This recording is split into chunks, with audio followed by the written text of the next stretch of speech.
Olá, querido professor. Olá, querido aluno da nossa querida e gloriosa Escola Bíblica Dominical.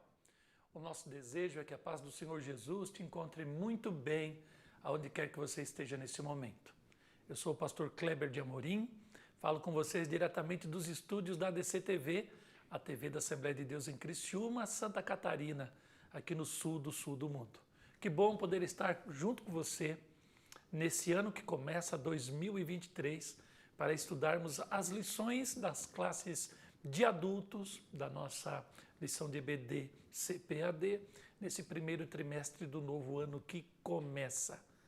E nós, aqui da Assembleia de Deus em Criciúma, nós da ADC-TV, nosso pastor-presidente, pastor Roberto Ronato Weiler, junto com nosso vice-presidente, pastor Alceu Mocfa, toda a nossa equipe aqui da ADC-TV, saudamos a cada um dos nossos alunos que nos acompanham semanalmente nos estudos das lições de EBD em todas as faixas etárias que nós oferecemos para vocês aqui neste canal. Para nós é uma honra fazermos parte da vida e ministério de cada um de vocês e o nosso desejo é que esse ano de 2023 seja próspero, seja rico em bênçãos, seja prodigioso e que você possa ser muito produtivo na obra de Deus. Estamos começando juntos esse ano e esperamos que lá na última lição do quarto trimestre estaremos dizendo aquilo que vamos profetizar agora. Até aqui nos ajudou o Senhor. E nesse trimestre nós vamos começar estudando a lição de adulto com o pastor Elinaldo Renovato, com o tema, e o tema está aqui, ó, aviva a tua obra, o chamado das Escrituras ao quebrantamento e ao poder de Deus. Esta é a lição que está aqui no vídeo, está aqui em minhas mãos, e a Casa Publicadora também nos oferece um livro de auxílio e de subsídios para que a gente possa, então, fazer a melhor aula possível para os nossos alunos em todos os domingos de manhã. E por que eu digo a melhor aula possível? Porque a palavra de Deus nunca será esgotada em seus temas, a mente humana não é capaz de abarcar toda a infinitude do contexto, do intratexto, do infratexto, enfim, do conteúdo espiritual da revelação. É certo que tudo que eu preciso, você também, nós, para nos salvar, Deus ele colocou na sua palavra, na revelação, a Bíblia Sagrada. O nosso Deus, ele é muito maior do que a Bíblia, e ele é eterno, ele nem existe, ele é, mas o que eu preciso para me salvar está aqui. Isso é um manancial tremendo. Agostinho dizia que a palavra de Deus ela pode ser a água que lambe à beira de uma praia onde um bebê se sinta seguro, ou ela pode ser um mar profundo onde você mergulhando se sente desafiado a penetrar nas profundezas da palavra. Então nessa fonte infinita, né, é o que eu preciso, mas é infinita para a minha condição como ser humano. Nós tiramos lições que também são inesgotáveis, junto com todos os recursos que temos e pelo exíguo tempo que temos em domingos de manhã para darmos aula, o que eu preciso fazer? Operar todo esse arsenal de conhecimento e de subsídios que eu tenho, mais a lição, mais o livro ainda para a gente fazer o suporte para a lição. Então a gente precisa ter, além de uma boa pedagogia, uma boa didática, para oferecermos então a melhor aula no domingo de manhã. A melhor aula sempre estará por vir e nós sempre, ao estudar, estamos sempre aprendendo mais nesse processo de crescermos na graça e no conhecimento. Então nós vamos estudar nesse trimestre que começa agora sobre avivamento, o Aviva a Tua Obra, na lição de hoje, o título que está aí na tela, o avivamento espiritual. Na 2 nós vamos estudar no Antigo Testamento. Na 3, o avivamento no Novo Testamento. Na 4, o ministério avivado de Jesus. 5, o avivamento na vida da igreja. Na 6, no ministério de Pedro. 7, Estevão, um mártir avivado. 8, avivamento espiritual no mundo. 9, o avivamento pentecostal no Brasil, com as suas especificidades. 10, avivamento na vida pessoal. 11, Avivamento e a Missão da Igreja, 12, Vivendo no Espírito e 13, Aviva ao Senhor a tua obra. Então, não nos faltará assuntos, a lição ela não será enfadonha e nós conseguiremos extrair o melhor conhecimento possível para que possamos, nos domingos de manhã, sermos super e bem produtivos na presença de Deus. Então eu trago para vocês aqui uma definição de avivamento, tirado lá do site dicio.com. Ação ou efeito de avivar ou avivar-se. Essa é uma definição secular. Ela tem como vistas a etimologia do termo em si. O que está vivo pode tornar-se mais vivo ainda. E no sentido bíblico, estávamos mortos em delitos e pecados, em Cristo somos novas criaturas e então agora nós estamos vivos. Aquele que quis ganhar a sua vida aqui acabou perdendo na eternidade. Aquele que perde a sua vida aqui por amor a Cristo acaba ganhando a vida. Então, muitos que pensam estar vivos, de fato estão mortos. E muitos que já morreram em Cristo, de fato estão vivos. E o avivamento é para essa segunda classe de pessoas. Aqueles que estão mortos para esta vida, vivos para a eternidade, firmados em Cristo, estabelecidos na rocha eterna, e o avivamento agora vem sobre aquilo que já está vivo. Então, ação ou efeito de avivar, e essa ação de avivar é do Espírito Santo, ou aquela que parte de nós mesmos, ou avivar-se, ou quando eu me santifico com um propósito específico de tornar-me mais vivo do que eu já sou. É como aquele atleta que se condiciona, se prepara para os embates do esporte que ele escolheu para si, nas disputas em que ele fará.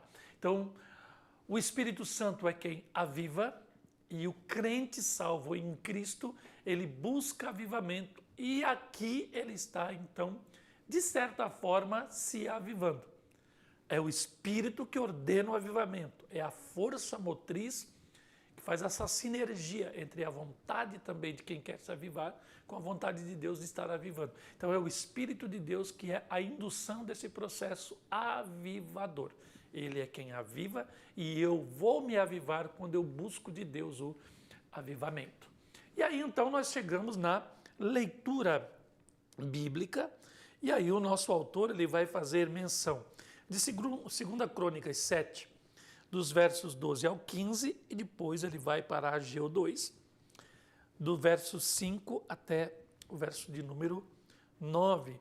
E aí, então, eu coloquei para vocês aqui a leitura para que a gente, lendo essas duas passagens, a gente tenha a noção da lição que vai ser dividida em duas partes principais, e ele vai falar de avivamento em dois períodos do povo de Deus.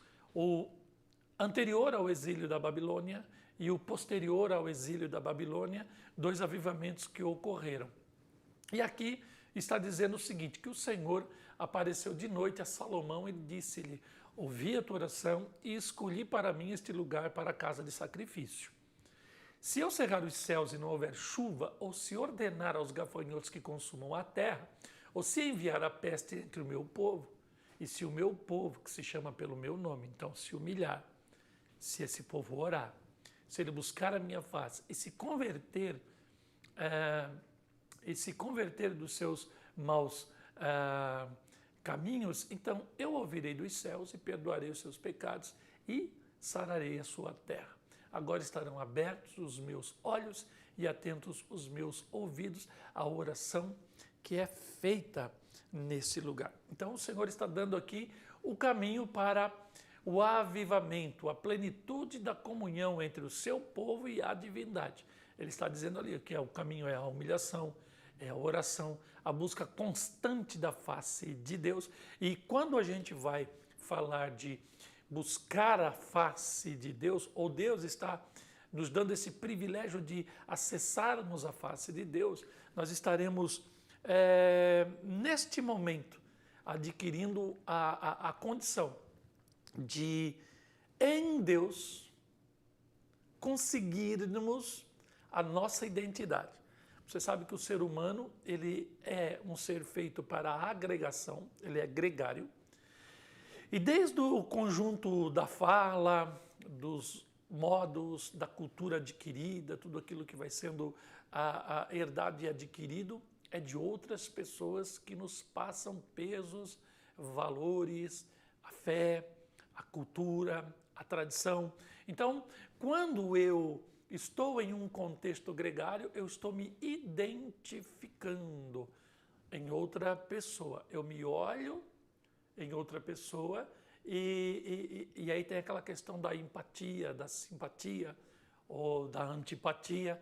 E aí quando eu me encontro alguém que eu admiro, eu tento estabelecer uma relação de reciprocidade e dela eu vou extraindo o conteúdo para a minha formação. Nós somos, de certa forma, reféns das nossas ideias. Nós não temos... A maioria daquilo que somos, temos ou pensamos não vem de nós mesmos, mas é absorvido, é adquirido, é trocado, de certa forma, negociado nessas relações humanas. Então, quando Deus se dá a conhecer e Ele diz que você vai buscar a face dele, Ele está dizendo o seguinte: eu vou te permitir conhecer o melhor modelo de homem para que você seja. O melhor modelo de mulher para que você seja, ou seja, o melhor modelo de ser humano para que você seja o melhor ser humano possível. E aqui, o segundo aspecto desse olhar à face de Deus. Primeiro, a identificação e segundo, eu vou adquirir personalidade. Eu vou me descobrir pessoa. Olhando para Deus, eu vou de fato compreender o que é ser imagem e agora a semelhança de Deus. Porque a imagem já está em nós, mas a semelhança está no caráter. Então, quando eu olho para Deus, para a sua face, eu estou me identificando, não me divinizando, mas eu estou dignificando a minha existência. Por quê? Porque a minha existência caída está se levantando do chão, rastejante como aquela serpente caída, e agora eu estou me levantando para ser transformado diante da face de Deus e adquirindo a pessoalidade, a personalidade, uma identidade em Deus. Então, a humilhação, o orar, esse buscar da face de Deus, são caminhos, são degraus, são proposições de Deus para que eu cresça, para que em Deus eu apareça e eu possa agora, como povo de Deus, glorificar a Deus na minha existência. E tudo isso vai fazer com que então eu, saindo dessa humilhação, dessa oração da busca de Deus, eu volte na contramão daquilo que estava me fazendo ir para longe de Deus. Então, eu me converto dos meus maus caminhos. Então, nesse processo é que a oração começa a ser ouvida e Deus começa, de certa forma, numa analogia bem própria do texto, ele começa a prestar atenção à oração que é feita naquela casa de oração que é o Templo de Salomão. E depois do cativeiro, eu tenho aquele templo que foi embora, e agora eu tenho a reconstrução daquele templo, que ele é paupérrimo perto do primeiro, e alguns elementos daquele já não estão mais aqui, como a arca e etc. Então, mas é a casa de Deus, o Senhor está movendo o seu povo para aquela construção, e muitos não estão se agradando do que estão vendo com seus olhos, porque ouviram falar que o templo de Salomão era deveras suntuoso, muito rico em detalhes, de pompas, muito cheio de ouro, riquezas e etc. E aí diz aqui Ageu 2, 5 até o 9. Segunda palavra que concertei convosco quando saístes do Egito e o meu espírito habitava no meio de vocês, não temais. O Senhor então está dizendo que vai repetir aquela caminhada onde a sua glória estava com o seu povo, porque ele tinha um concerto não com aquela geração em si, aquela geração que está retornando do exílio, mas com o povo de Israel. Então o nosso Deus ele está na eternidade, olhando o Israel que está nesta vida, vivendo a sua geração, e o Israel completo daqueles que já não estão mais aqui, morreram, mas estão salvos na presença de Deus.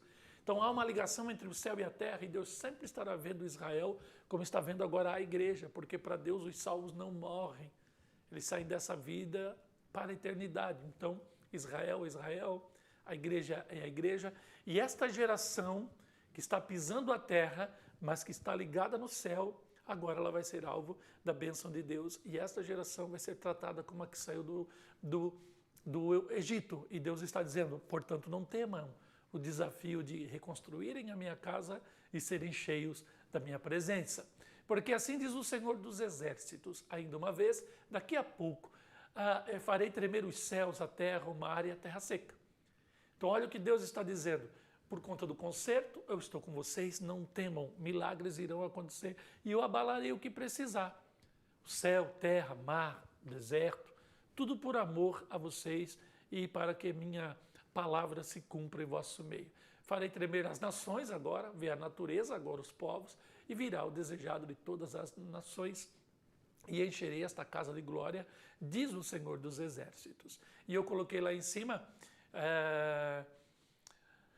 essa profecia acontece em 520 a.C., ela vai falar aqui do desprezo pelo modesto templo, e o desejado das nações, ou Hamudot lá no hebraico, significa o tesouro, ou os impostos das nações, ou as nações do mundo virão a Jerusalém, a ter com o Senhor, ouvir a sua lei, aprender direto de Deus a justiça, coisa que não temos hoje em dia no Brasil e nem no mundo. Né? Só ouvimos falar de guerras, de pestes, de trevas, né? Densas trevas sociais, espirituais, nacionais, enfim. Quando o Senhor vir julgar esse mundo e governar esse mundo, as nações trarão os Hamudots, ou os desejados, ou os tesouros das nações, como se fosse um grande culto global onde o Senhor sempre estivesse recebendo ofertas das nações. Aí o Senhor está dizendo, minha é a prata, meu é o ouro, diz o Senhor. Então toda essa riqueza que está espalhada no mundo hoje, ela virá para Deus, por quê? Porque Ele fará tremer a natureza, as nações, elas virão até a presença de Deus e Israel, a igreja, os salvos estarão com o Senhor desse tempo. A glória desta última casa será maior do que a primeira, diz o Senhor dos Exércitos, e nesse lugar darei paz, diz o Senhor dos Exércitos. Então o príncipe da paz governará com cetro de ferro e justiça as nações, ele colocará ordem neste caos, né, social atual e que sempre existiu no movimento das nações, no tabuleiro geopolítico do mundo, na história das nações. O Senhor, Ele acalmará tudo isso. Então, olha quanto o assunto está envolvido na temática do avivamento. E agora nós vamos para a nossa lição em si. O textuário, 2 Crônicas 7:14, este aqui é clássico, e tenho aqui a verdade prática, humilhar-se diante de Deus, buscar a face do Senhor em oração, converter-se dos seus maus caminhos, são atitudes que precedem o avivamento espiritual. Que fique bem claro, estamos falando nesse trimestre aqui sobre o avivamento espiritual. Temos aqui a introdução e vamos direto para o primeiro tópico da nossa lição. O que é avivamento espiritual? E a síntese do nosso tópico está aqui. Diante de uma crise, Deus pode trazer um avivamento a seu povo por meio de uma divina intervenção. Então, lá na definição de avivamento, a gente falou que o Espírito de Deus, ou a divindade, é a promotora, a indutora do avivamento. E aqui você já tem um tema para discutir com seus alunos nessa primeira aula do ano de 2023. Será que estamos vivendo de fato um avivamento nessa multiplicidade denominacional que nós estamos vivendo atualmente? Eu estava num almoço um dia desses, estava eu, pastor assembleiano, com mais 2 pastores de 2 denominações, e um daqueles pastores disse, na minha rua, 5 quilômetros, nós temos ali 23 denominações. Aí o outro pastor se espantou, tudo isso? Aí ele falou assim, é bom que se tenha igrejas, né?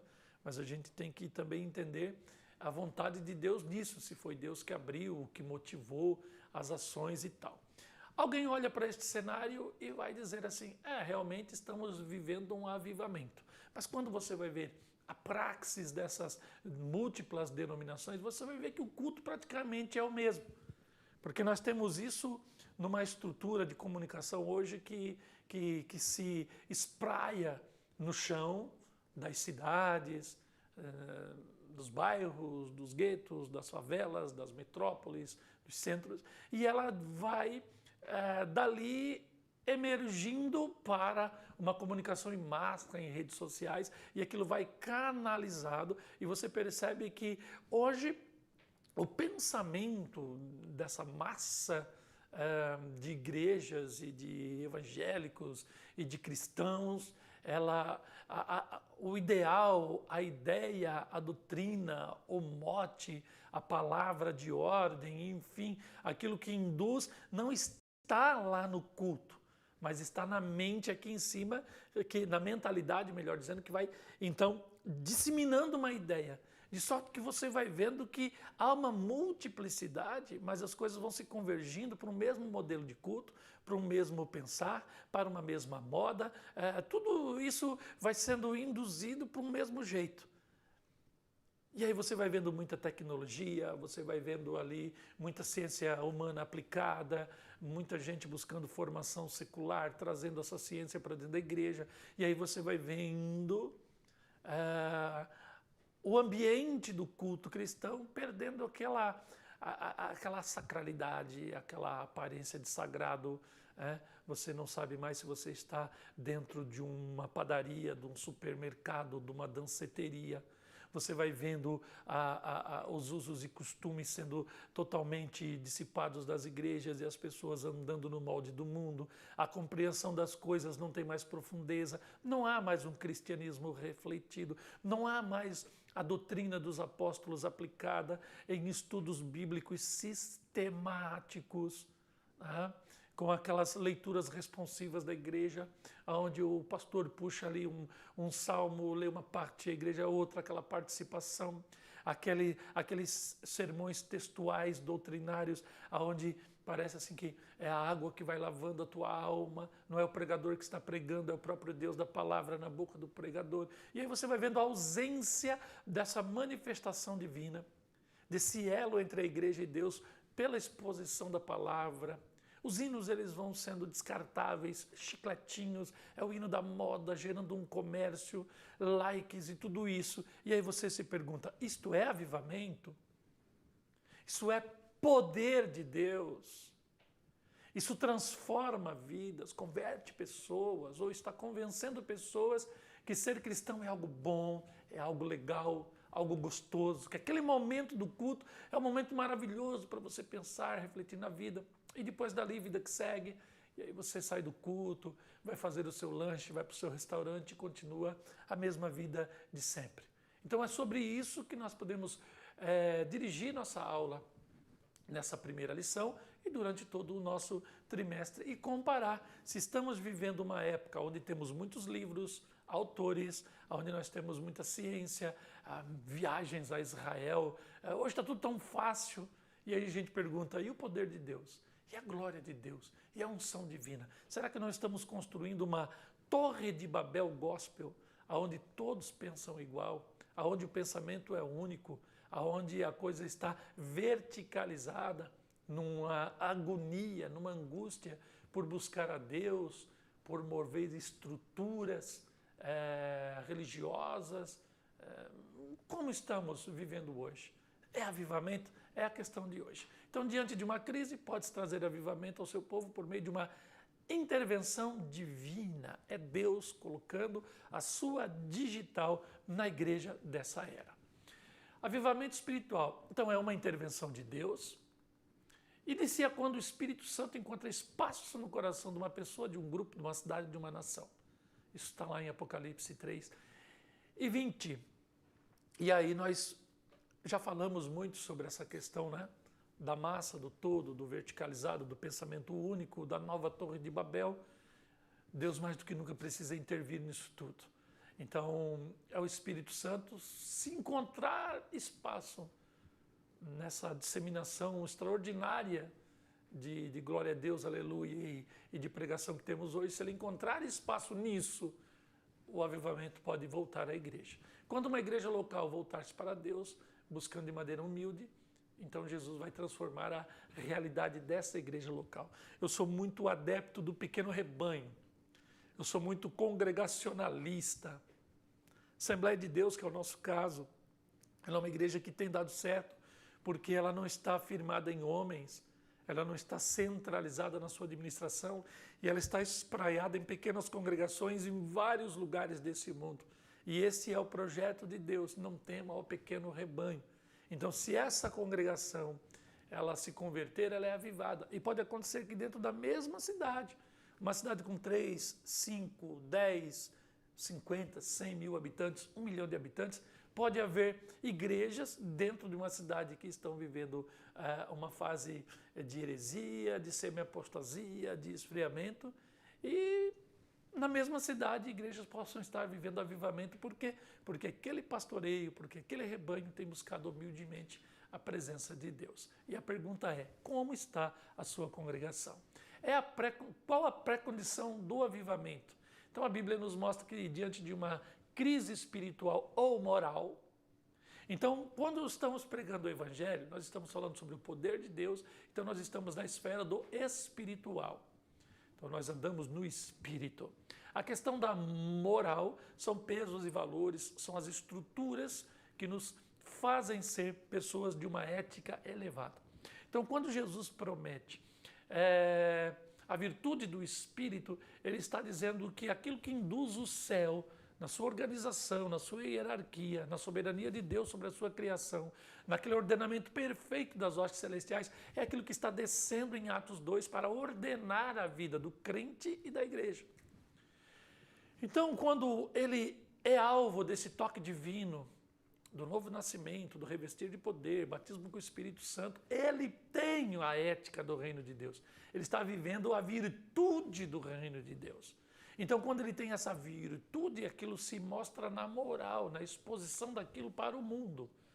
Quando há crise moral na vida de um cidadão, quando ele já não está avivado, quando ele não prioriza uma vida com Deus e quando ele começa a ceder nas questões de fidelidade.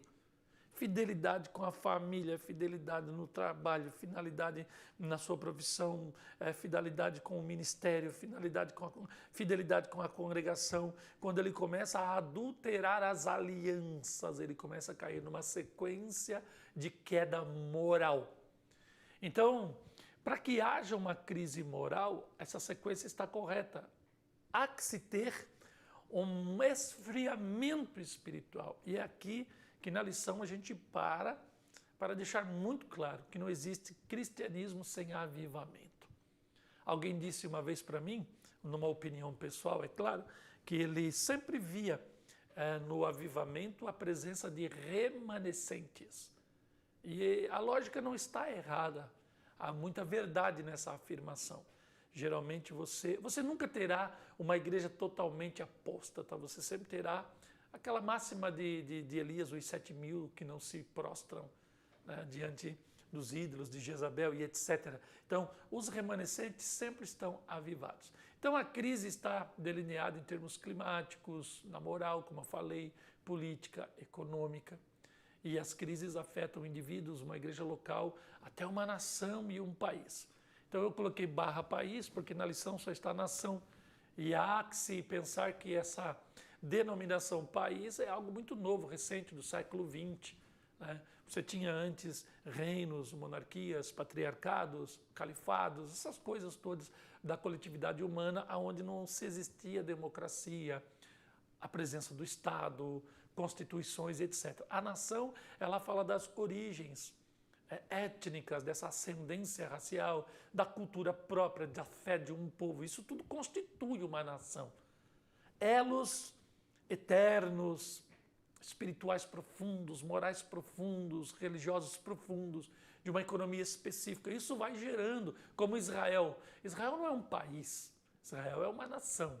O Brasil é um país. O brasileiro é um cidadão de um país. O país hoje ele está mais ligado a um território do que propriamente uma raça. E aí quando você vai ver na linguagem bíblica, não há democracia e nem países. Se fala do quê? De rei e de nações. Então olha como o mundo moderno ele vai pensando totalmente avessamente a linguagem bíblica. E são esses detalhes que fazem a diferença na nossa compreensão. Chegamos então aqui no segundo tópico da nossa lição, e nós vamos estudar as condições para um avivamento espiritual. Então, quais são as condições para o avivamento espiritual? As condições para o avivamento passam por uma crise, pela humilhação diante de Deus, oração, busca da face do Senhor e arrependimento dos seus pecados, como nós comentamos ali no início da nossa pré-aula. Então, uma crise. Diante de uma crise, observamos que a reação própria de quem está na crise: medo, revolta, blasfêmia contra Deus e o próximo. Às vezes desespero e hoje em dia, na modernidade, pasmem, a tentativa, inclusive, de tirar a própria vida ou o suicídio. Então a gente vê que quanto mais evoluída, mais moderna, mais cheia de recursos, mais covarde, as gerações vão ficando e as pessoas, com tudo para serem felizes, acabam, inclusive, tirando a vida, como é próprio da sociedade moderna, onde nunca se viu tanta gente tirando a própria vida. Então, como reagimos diante das adversidades? É o que vai definir se a pessoa está em pleno avivamento ou ela está esvaziada do avivamento. Então aqui em 2 Crônicas 7,14 vemos aspectos que antecedem o avivamento espiritual, como nós já detalhamos aqui. Humilhação diante de Deus. E aí eu coloquei para vocês aqui que as crises podem ser espirituais ou materiais, e nós, discutindo avivamento, vamos perceber que a maior parte dos testemunhos, das preocupações e das prioridades das pessoas hoje são com questões materiais. O que move a sociedade atual é, primeiro, o existencialismo. Né? Eu estou preocupado não com a minha essência, de onde eu vim, para onde eu vou, mas com a minha existência, com o meu prazer aqui e agora. Narcisismo e hedonismo na veia. Tudo isso é motivado por aquele humanismo que foi colocando o homem no centro, que enfrentou o poder da igreja lá de antes da Idade Média. E agora nós chegamos no materialismo que vai tirando Deus da história e agora vai gerando o quê? Eu creio naquilo que eu posso ver. E você vê nas campanhas políticas, nas discussões dos estados, dos governos, nas crises atuais, e você vai ver só rentismo, financismo, economia, produção em massa, produção em escala, bens, produtos, consumo. É só disso que se fala. Então, quando você vai falar da maioria das crises das pessoas, elas estão angustiadas porque elas estão presas dentro de cadeias ou estruturas que movem economia, rentismo, finança, compromisso e tal, e isso vai enfadando as pessoas. Então, nós não estamos falando disso hoje aqui, porque o cristão, quando está em Cristo, ele está longe disso. As prioridades do cristão são outras nesse momento. Então, as crises, elas podem ser materiais, mas nós estamos falando hoje aqui de crise espiritual. E é algo que é muitas vezes imperceptível. Por quê? Porque como as pessoas não nasceram de novo, estão convencidas que ser cristão é uma coisa boa, e estão dentro daquela massa que a gente já discutiu, verticalizada, com um pensamento quase que único, e nesse pensamento, você, para ser abençoado, você está vencendo, você está crescendo. Olha, está visível, está patente aos nossos olhos. Olha, você conseguiu, você conquistou, você adquiriu, você é um vencedor, você é isso, mais aquilo, você é o cara. E aí, então, as questões do espírito, o mundo espiritual, o pecado, o inferno, a eternidade, as angústias, as opressões, as possessões, tudo isso está fora das discussões da atualidade. Mas é disso que nós estamos falando. De uma igreja do pequeno rebanho, de uma igreja convertida, de uma igreja humilhada, de uma igreja que ora, de uma igreja que percebe a face de Deus, que se identifica com Deus, que é modelada pela personalidade de Deus. Essa igreja passa por crises espirituais. Por quê? Porque o inferno vai se levantar contra ela.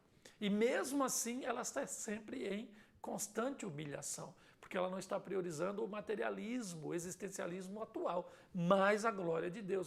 Ela vive da glória, ela precisa da glória de Deus. E é na humilhação que ela abastece a comunhão com Deus. As motivações em vermelho que eu coloquei aqui nesse slide vão falar principalmente de movimentos religiosos. Querem ver só? Eu coloquei aqui, ó. A humilhação também tem como sinônimo a contrição. A contrição, imagine um vaso quebrado em milhares de pedaços. Então você quebra a tua alma em milhares de pedaços. Então você faz isso porque você está arrependido. Essa é uma definição secular, vai falar ali sentimento de remorso. Na conversão, o que move e gera salvação não é o remorso, mas o arrependimento. Então, mas enfim, arrependimento ou remorso, aquele peso, né, de estar detestando aquilo que você fez, pelos pecados cometidos, por ofensas contra Deus. Prece ou oração que se realiza para demonstrar esse arrependimento, um ato de contrição. Ana é o grande exemplo de uma pessoa contrita. Porém, na história da igreja, nós temos a Septuaginta, que é uma tradução de sábios de fala grega que pegam o hebraico antigo para os judeus daquele período interbíblico e também nos tempos de Jesus que não falavam hebraico, estavam em Jerusalém, sob o domínio do Império Romano, mas com fala grega, em pleno helenismo. Vem a Septuaginta. Depois nós vamos ter uma versão para o mundo latino, que seria a Vulgata de São Jerônimo. E ele vai pegar a palavra arrependimento e ele vai colocar na versão latina penitência. E a penitência vai falar de sofrimento. E é por isso que você vai vendo pessoas na cultura católica romana que pagam sacrifícios, andam de joelhos até sangrar os joelhos, que se mutilam. Lá na Indonésia, eles se crucificam naquelas cruzes até sangrar, partir ossos, sofrimento, coroa de espinho na cabeça, fazem aquilo com gosto, achando que com aquele sofrimento elas estão se humilhando, né? Ou elas estão pagando penitência e elas estão sendo livres do remorso por alguma coisa. Então, penitência é o arrependimento, sentimento de remorso, culpa, falha, ofensa pelos pecados. Uma pena, olha aqui essa palavra, pena imposta a quem se arrependeu de seus pecados. Da palavra penitência vem o penitente e vem a penitenciária.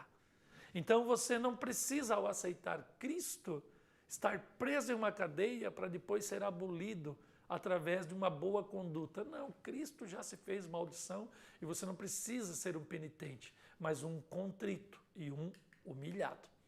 Orar e buscar a face do Senhor, já falamos isso aqui quando estamos diante da face. A conversão sincera dos pecados não é penitência, não é remorso, mas é arrependimento, certo?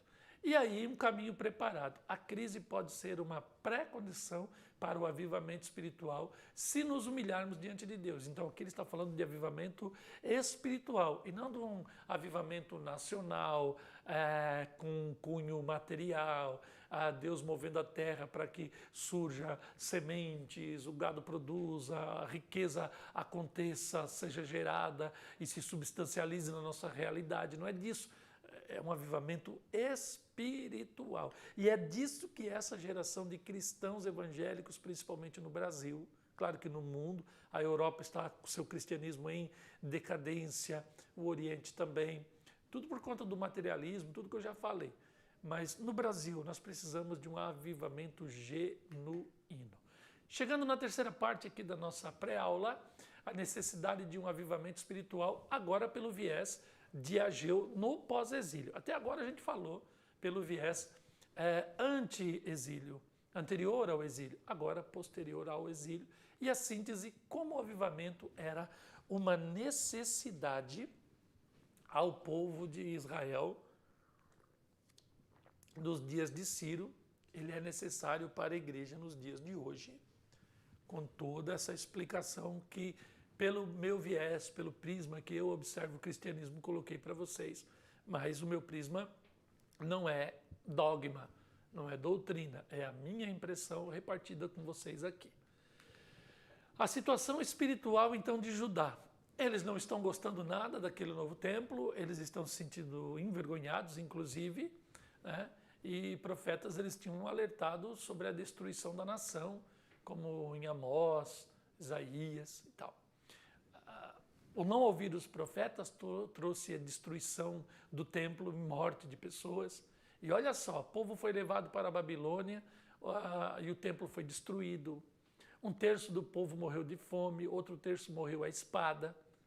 Olha a desolação que houve lá por não ouvirem a voz profética. Outro sinal de avivamento, voz profética. Nós temos percebido que nos cultos muito requintados que temos oferecido hoje em dia, nós temos ouvido pouca profecia, pouca palavra de Deus, não só pregada, mas manifesta por dons do Espírito na vida de pessoas santas, avivadas e chamadas pelo dom da profecia e para profetizar. O chamado para reconstruir o templo, a vida espiritual do povo pós-exílio não era boa. Eles estavam mais preocupados em ter as coisas, em obter vantagens pelas muitas oportunidades geradas ali. Afinal, quem morava ali, a maioria tinha morrido. Quem retornou encontrou muita terra vaga, salas vagas, oportunidades. Então, opa, aqui é o Eldorado, o lugar da nossa multiplicação. Vamos, então, agora viver um novo tempo e aí, quem sabe, cantar aquele hino da A Vida é uma Roda Gigante. Uma hora você está em cima e embaixo. Eu estava embaixo, mas agora eu estou em cima e chegou a minha vez. E quem me viu passar na prova e não me ajudou, agora vai me ver na minha bênção e vai se arrepender. Eles estavam nessa linha de pensamento aí. E Ageu vai cobrar deles e vai dizer, olha, vocês trabalham muito, mas vocês ganham pouco. O pouco Deus sopra da mão de vocês, é porque vocês têm casa, vocês estão numa boa, e o nosso Deus está por aí, como se fosse um mendigo na mão de vocês, porque a casa de Deus, ela não está de pé. E aqui o profeta Ageu, sem querer talvez, está dando uma espécie de peteleco na orelha dos desigrejados. Ó, vocês dizem que Deus ele não se preocupa com o templo, mas Ageu está dizendo que Deus queria a sua casa, e nós estamos vendo que esta casa estará erigida quando o Messias vier. Então essa história de não precisar de templo, de pastor, de congregar, estar com o povo, não tem nada a ver com o avivamento bíblico que nós estamos estudando aqui. Temos aqui a situação espiritual ainda de Judá, então Deus levanta homens para realizar a sua obra, e Zorobabel, ele é exortado por Deus, não é por força nem por violência, é pelo Espírito, pelo meu Espírito, diz o Senhor, e quem vai fazer essa obra é Zorobabel, porque eu quero. E quem é o monte diante de Zorobabel? Esse monte vai sair e ele vai fazer a minha obra. Temos sacerdote ali e temos o povo para trabalhar. O avivamento de Deus, ele restaura as forças e multiplica vigor. Não importa o número de pessoas. A igreja estando avivada, os milagres vão acontecer porque Deus ele entra com a sua parte nesta obra e a coisa acontece. O desejado das nações, como nós falamos ali, ou Madot, então seriam os impostos do mundo que virão por conta de um avivamento poderosíssimo que está acontecendo em toda a terra nesses tempos do fim. E aí nós temos Deus usa Ciro para libertar seu povo do cativeiro. As promessas a Ciro estão lá em Isaías 45, de 1 a 3. O Senhor chama ele de seu ungido, chamou ele desde antes de nascer, conhece o nome e o sobrenome. Ele liberta Israel do cativeiro já no início do seu reinado, em 538 a.C. Então isso é um chamado de Deus no coração, é algo que é meio que intuitivo, quem sabe nem Ciro compreendia. Ciro era persa, atualmente o Irã, mas não existia Islã naquela época, e o nosso Deus ele trabalhava com os reis da terra, principalmente ali no Crescente Fértil, na Mesopotâmia, na Ásia Menor, descendo ali para as terras da Ciro-Fenícia. Aquele ambiente todo ali, que é o ambiente bíblico, Deus ali conversava muito com os reis daquelas nações. A necessidade de um avivamento espiritual. Então nós temos ali a inércia de muitas igrejas, ela pode ser abalada por meio de um verdadeiro avivamento espiritual. Precisamos, então, presenciamos o crescimento da frieza e da mornidão espiritual sobre os corações de um povo ou de uma igreja local. Então, eu já falei da questão das igrejas pequenas, das igrejas locais, uma mesma cidade, uma igreja avivada, a outra fria. E aí, então, o nosso autor, pastor Elinaldo, vai falando que, geralmente, as igrejas que não estão vivendo um avivamento é porque elas estão inertes. vivem em inércia, elas vivem do fatalismo, deixa a vida me levar, o acaso vai me surpreender. O que Deus tem para fazer, Deus vai fazer. É como se fosse um calvinismo ignorante, creio numa soberania de Deus factual. Esse Deus, ele vai salvar quem tem que salvar, eu não tenho poder para mover a história, eu também não estou aí para fazer mal para ninguém. Ele está semi-mundanizado por um secularismo que tomou conta do seu coração. Então ele vive inerte, não é movido pelo Espírito, não tem paixão pela obra, pelas almas, eternidade. Ele está vivendo um limbo entre as promessas de Deus, das quais ele está convencido que são reais, são certas, mas também pelo apetite pelas coisas do mundo, e ele vive naquela indecisão. Aquela máxima é verdadeira: este muro é do diabo. Crentes assim não estão em Cristo, que é a rocha, eles estão no muro, e o muro pertence ao diabo. E o morno, Deus ele vomita da boca. Então hoje muitas igrejas estão inclusive fechando, e é uma realidade na Europa, e penso eu que muitas dessas denominações da atualidade, daqui para frente, nós estaremos olhando horrorizado o fechamento destas portas que jamais deveriam fechar, porque a Igreja de Cristo, as portas do inferno não prevalecem contra ela, mas muitas são movidas por ímpeto humano, né, por motivações carnais, e elas não subsistirão. Mas as igrejas de Deus, chamadas por Deus com autoridade apostolar, igrejas que guardam a verdadeira fé em Cristo, que não são de homens, propriedade de ninguém, que são avivadas com crentes cheios do Espírito Santo, cheios de esperança pela volta de Jesus, pela eternidade, por ganhar almas, projetos de Deus que abalem as cidades onde elas estão inseridas. Essas igrejas, elas são, como diz o texto de 2 Crônicas 7, elas são ouvidas, elas são olhadas, percebidas, amadas e desejadas pelo Senhor. Então nós estamos aqui na conclusão, agradecendo a Deus por chegarmos aqui, pedindo que você ore por todas as pessoas envolvidas nesse expediente. E o nosso desejo é que você tenha nessa primeira aula do ano de 2023 muito sucesso, que você se empenhe bastante, que você seja eficaz no reino de Deus. Até a nossa próxima pré-aula, que Deus te abençoe, até mais. Tchau.